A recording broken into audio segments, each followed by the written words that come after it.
Alright, as long as I have problems, I'm gonna make videos and complain about them. Alright, first of all, I woke up with feeling fine, and then maybe a little into the morning I started feeling dizzy just sitting in the car. I go for a walk and feel dizzy the whole time. There's a tightness, of course, in my appendix area. There's slight pains that occurred in the left side a little bit, but I don't know. That appendix is really bothersome. It feels full. It's tight. I don't know what's going to progress.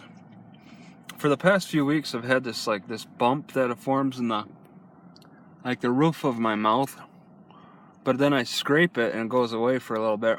It's away right now. I don't know what to think of that. It just keeps coming back. It's not back right now. I also have a bump on the inner part of my nose compared to the other side. I scraped it as best I could. It's not easy to access.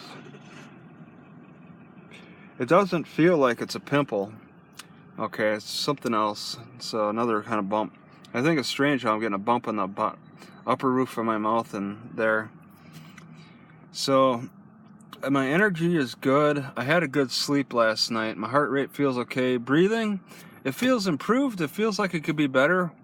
You know, if I could just get out and do some real exercise, not just walking, I could really challenge my lungs. That's a good way to pick them up. But I'm not parking in opportunity areas for that. So it's mostly been just walking. Been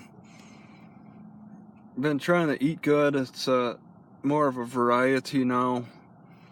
I picked a little dandelion leaf on the side of the road and chewed on it a little bit for the vitamins. So there's more dandelion out, which is nice. I'm chewing on this garlic now to try to tackle the nausea, but not with this kind of nausea. This is a different kind of nausea that ginger doesn't seem to reach.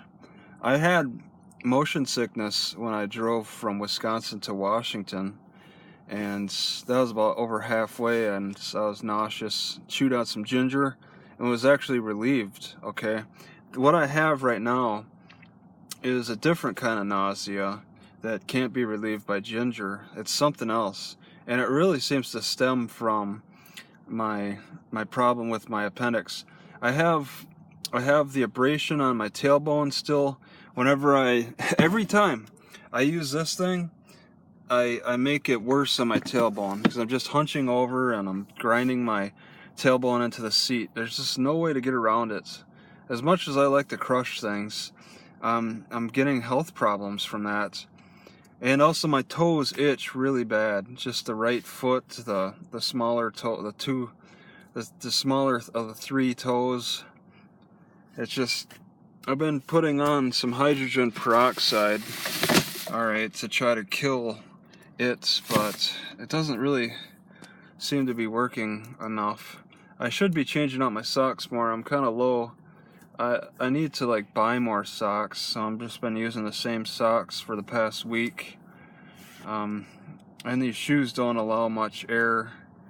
So I'm wondering if maybe, last time my tailbone, when I first discovered my tailbone was bad, bleeding and infected, I was dizzy. I was getting dizzy at that time. So I'm thinking that maybe there's a lot of avenues for infection in me right now.